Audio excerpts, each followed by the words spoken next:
اعوذ باللہ من الشیطان الرجیم بسم اللہ الرحمن الرحیم۔ ذکر حضرت یونس علیہ السلام کا۔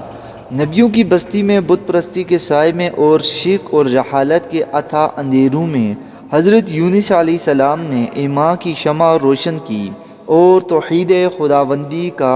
پھیرا لہرایا، اور پھر اپنی نادان قوم کو شرک کے برے انجام سے خبردار کیا کہ ذرا عقل سے کام لے کر سوچو کہ یہ بت پرستی کتنا گھناؤنا جرم ہے، اور اس بت پرستی کی آلودگی سے اپنی پریشانیوں کو بچا لو اور غور سے اپنی حالت کو دیکھو اور اپنے آس پاس نظر ڈالو کہ تم لوگ کس برائی میں پھنسے ہوئے ہو۔ اگر تم کائنات پر غور کرو گے تو تم پر اپنے معبود حقیقی کو پہچان لوگے، اور تمہیں معلوم ہوگا کہ وہ بلند و برتر معبود ہی اس کائنات کا مالک و خالق ہے، جو وحدہ لا شریک ہے، اور وہی ہی تمام مخلوق کی عبادت کا حقدار ہے، اور اسی کی تدریس و تحمید کرنا چاہیے۔ اللہ تعالیٰ نے مجھے تمہاری رہنمائی کے لیے بھیجا ہے، اور اس نے بھی تم پر یہ شفقت فرمائی ہے کہ تمہیں صحیح راستے پر ڈالنے کا اس نے ارادہ فرما لیا ہے، جبکہ تمہارے دلوں پر جہالت کا زنگ لگ چکا ہے کہ تم رائے حق کی پہچان نہیں کر سکے، اور تمہاری آنکھوں پر پردہ پڑا ہوا ہے اور تم غور و خوض نہیں کرتے۔ اور جو دین کا حکم کرتا ہے، برائی سے روکتا ہے اور ظلم سے تمہیں نفرت دلاتا ہے، وہ عدل و سلامتی کے ساتھ تمہارا رشتہ جوڑتا ہے اور امن و سکون سے تمہارے اندر امن پھیلاتا ہے، اور مسکینوں کی غمخواری کا سبق دیتا ہے، اور محتاجوں کی تمہیں حاجت پوری کرنے کا حکم دیتا ہے، بھوکوں کو کھانا کھلانے کا شوق دلاتا ہے، اسیروں کو خلاصی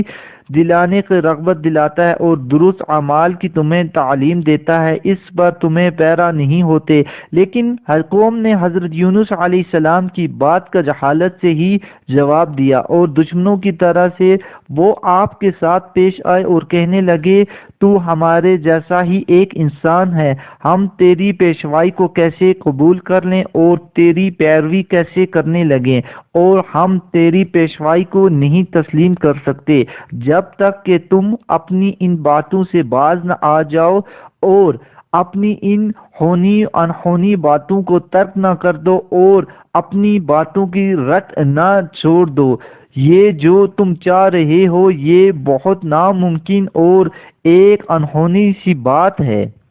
حضرت یونس علیہ السلام نے ان سے فرمایا کہ میں نے تمہیں نرمی سے سمجھایا، احسن طریقے سے تمہاری رہنمائی کی، اب تک تو میری بات تمہارے دلوں تک سرایت کر دینی چاہیے تھی، اور اس میں تمہاری بھلائی تھی، اور یہی ایمان ہے جو میں تمہارے لیے چاہتا تھا۔ اگر تم اسے قبول نہیں کرتے تو میں تمہیں آنے والے عذاب سے خبردار کر رہا ہوں، اور تمہیں بتا رہا ہوں کہ ایک مصیبت تم پر آنے والی ہے جو تمہیں تباہ و برباد کر دے گی، اور اس کے آثار و علامات ظاہر ہونے کو ہی ہیں۔ قوم نے کہا، اے یونس علیہ السلام، ہم تمہاری دعوت کو قبول کرنے والے نہیں ہیں اور نہ تیری تنبیہ سے ڈرنے والے ہیں، تم نے جو کچھ کرنا ہے کر لو، اگر تم اپنے دعوے میں سچے ہو تو وہ عذاب لے آؤ جس سے تم ہمیں ڈراتے ہو۔ یہ سن کر حضرت یونس علیہ السلام کو صبر کی تاب نہ رہی، اور آپ ان کی ان باتوں سے تنگ آ گئے اور ان کے رائے راست پر آنے سے نا امید ہو گئے، اور غضبناک ہو کر وہاں سے چل دیے کہ اب یہ ایمان نہیں لائیں گے، اور ان کی ہدایت سے ہاتھ جاڑ بیٹھے کہ انہیں دین حق کی طرف بلایا، وہ ایمان نہیں لائے، اور ان کی آنکھوں کھولنے کی پوری کوشش کی لیکن وہ ہوش میں نہیں آئے، اور خوب دلیلیں دیتے رہے لیکن انہوں نے نہ سنی، اور آپ نے سوچا کہ اب تک جو سمجھنا تھا انہیں سمجھ چکے، جو کچھ انہیں تبلیغ کرنا تھا کر لی، اب سمجھنا بیکار ہے۔ لیکن اگر حضرت یونس علیہ السلام ذرا برداشت کرتے اور کچھ عرصہ مزید ان کے ساتھ حضرت یونس علیہ السلام ذرا اور برداشت کرتے اور کچھ عرصہ مزید ان کے ساتھ محنت کرتے اور دین کی دعوت مسلسل دیتے رہتے تو ضرور کچھ لوگ ایمان لے آتے اور ان کی دعوت کو قبول کر لیتے، اور بہت سے لوگوں توبہ کا ارتکاب کر لیتے، لیکن آپ ان سے نا امید ہو کر انہیں تقدیر پر چھوڑ دیا اور وہاں سے کوچ کر گئے۔ اور حضرت یونس علیہ السلام نبیون سے تھوڑا دور گئے کہ نبیون والوں کو عذاب کی نشانیاں نظر آنے لگی اور ہلاکت انہیں اپنے قریب دکھانے لگی۔ انہوں نے دیکھا کہ آس پاس فضا غبار آلود ہو رہی ہے جو کسی طوفان کا پیش خیمہ ہے، تو ان کے رنگ فق ہو گئے اور ان کے چہرے پر گھبراہٹ طاری ہو گئی اور وہ پریشان ہو گئے اور ان پر دہشت طاری ہو گئی اور وہ سمجھ گئے کہ حضرت یونس علیہ السلام کی دعوت حق تھی اور ان کی تنبیہ سچی تھی اور عذاب یقیناً ان پر آنے والا ہے اور وہ ان پر آ کر ہی رہے گا، جیسا کہ انہوں نے سن رکھا تھا کہ پہلی نافرمان قوم عاد اور قوم سمود اور قوم نوح پر خداوندی کا عذاب نازل ہوا تھا۔ تو انہوں نے فوراً سوچا کہ انہیں حضرت یونس علیہ السلام کے رب کی پناہ میں لینی چاہیے، اور سوچتے ہی وہ فوراً ایمان لے آئے اور اللہ تعالیٰ کی بارگاہ میں توبہ و استغفار کرنے لگے اور پہاڑ کی گٹاؤں کی طرف نکل گئے اور کچھ صحراؤں اور کچھ میدانوں کو چل دیے، بارگاہ الہی میں گڑ گڑانے لگے اور آوازار ہو گئے، آوازیں دینے لگے، اور پھر انہوں نے ماؤں کو الگ کر دیا اور بچوں کو الگ اور اونٹوں کو جدا کر دیا اور ان کے بچوں کو جدا کر دیا اور گاؤں کو اور ان کے بچڑوں کو جدا کر دیا اور بکریوں اور ان کی بچوں کو جدا کر دیا، اور تمام بارگاہ الہی میں سراپے سجود ہو گئے۔ ماؤں الگ چیخیں پکارنے لگی، بچے الگ چیخیں مارنے رونے لگے، اونٹ بکریاں اور ہر چیز چیختے پکارتی رہی اور بکریاں مہکتی رہی اور ان کے مہکنے سے آوازیں بلند ہوتی رہیں۔ پھر سب نے مل کر خوب چیخ و پکار اور خوف سے روئے دھوئے، اور یہ کوئی رحمت کی گھڑی تھی کہ اللہ تعالیٰ نے ان پر اپنی رحمت کا سایہ کر دیا اور عذاب کی مصیبت سے ان کو ٹال دیا اور انہیں برے انجام سے دوچار ہونے سے بچا لیا اور عذاب کو ان سے روک لیا اور ان کی توبہ قبول فرما لی، کیونکہ انہوں نے خلوص دل سے توبہ کر لی تھی اور سچے دل سے ایمان لے آئے تھے، لہٰذا وہ مومن ہو کر ایمان و سلامتی کے ساتھ اپنے گھروں کو لوٹ گئے اور خواہش کرنے لگے کہ کاش حضرت یونس علیہ السلام واپس لوٹ آئیں اور ہمارے اندر رسول اور نبی بن کر فریضہ رسالت کو سر انجام دے اور ہمارا امام اور معلم ہو کر ہماری رہنمائی کرے، اور وہ ان سے جدا ہو کر کہیں چلے گئے ہیں اور اپنا گھر بار بھی چھوڑ گئے ہیں اور کہاں کہاں گھوم رہے ہیں۔ اور حضرت چلتے چلتے دریائے فرات کے کنارے پہنچ کے دیکھا تو ایک بڑی کشتی مسافروں کو لے جانے کے لیے تیار کھڑی ہے، تو آپ نے بھی ان سے درخواست کی کہ مجھے بھی پار لے جائیں اور مجھے بھی کشتی میں سوار کر لیں، اور انہوں نے بھی خوشی سے انہیں اپنی کشتی میں بٹھا لیا۔ انہوں نے دیکھا کہ ایک بزرگ اور بلا مانس انسان ہے اور شرافت اس کے چہرے سے ٹپک رہی ہے، لہٰذا اسے سوار کر لینا چاہیے، لیکن کشتی ابھی تھوڑی دور پہنچی تھی اور ابھی وہ لوگ کنارے سے زیادہ دور نہیں گئے تھے کہ دریا کی طوفانی موجیں پھیرنے لگی اور طوفان کے آثار شروع ہو گئے اور طوفانی لہریں کشتی کے اوپر تک چڑھنے لگی اور سواروں کو اپنا انجام برا نظر آنے لگا اور خوف سے ان کی آنکھوں کے اوپر چڑھ گیا اور دل گھبرانے لگا اور ان کے ہاتھ پاؤں پھول گئے اور انہیں اپنے بچاؤ کی ترتیب سوجی کہ اس کے دکھائی دیا کہ کشتی سے بوجھ ہلکا کیا جائے، لہٰذا انہوں نے آپس میں ایک بار مشورہ کیا کہ اس سلسلے میں کیا کیا جائے۔ تو مشورے کے بعد معلوم ہوا کہ ایک شخص کو کشتی سے اترنا چاہیے تاکہ کشتی کا وزن کم ہو جائے، اور اب کوئی کشتی سے نیچے اترنے پر راضی نہیں تھا۔ پھر انہوں نے قرعہ ڈالنے پر اتفاق کیا، قرعے میں جس کا نام نکل آئے وہ کشتی سے اتر جائے، اور جب انہوں نے قرعہ اندازی کی اور قرعہ نکالا، حضرت یونس علیہ السلام کا نام نکل آیا، لیکن ان لوگوں نے حضرت یونس علیہ السلام کی بزرگی کا لحاظ کیا اور ان کا اکرام کیا اور قرعہ دوبارہ ڈالا، لیکن قرعہ پھر حضرت یونس علیہ السلام کے نام کا آیا اور بار اور اسی طرح ایک اور بار حضرت یونس علیہ السلام کا نام پھر نکل آیا۔ اب تو حضرت یونس علیہ السلام اندر کا بید معلوم ہو گیا، اور انہوں نے سوچا کہ اللہ تعالیٰ کو بھی منظور یہی ہے، اور انہوں نے سوچا کہ میں قصوروار ہوں کہ اللہ تعالیٰ کی جانب سے ہجرت کا حکم ملنے کے بغیر اپنی قوم کو چھوڑ کر چلا آیا ہوں، اور میں ان سفر کے بارے میں اللہ تعالیٰ کی مرضی معلوم نہیں۔ تو انہوں نے فوراً اپنے آپ کو دریا میں ڈال دیا، اپنے آپ کو دریا کی طوفانی موجوں کے سپرد کر دیا، اور آپ ان لہروں میں جھولتے گئے اور غوطے کھانے لگے اور اندھیروں میں ہاتھ پاؤں مارنے لگے، یہاں تک کہ اللہ تعالیٰ نے ایک مچھلی کو اشارہ کیا، اس نے حضرت یونس علیہ السلام کو سالم نگل لیا اور انہیں اپنے پیٹ میں محفوظ کر لیا، اور مچھلی کو حکم دیا کہ اللہ کے نبی حضرت یونس کے جسم کو ذرا بھی اذیت نہ پہنچائے اور ان کی کوئی ہڈی وغیرہ آپس میں نہ چمٹے، کہ وہ ایک معزز پیغمبر ہیں۔ اور مچھلی نے بھی انہیں اللہ تعالیٰ کی امانت سمجھ کر اپنے پیٹ میں صحیح سلامت محفوظ رکھا، اور سوچا کہ جہاں اللہ تعالیٰ کا حکم ہوگا اللہ تعالیٰ کا یہی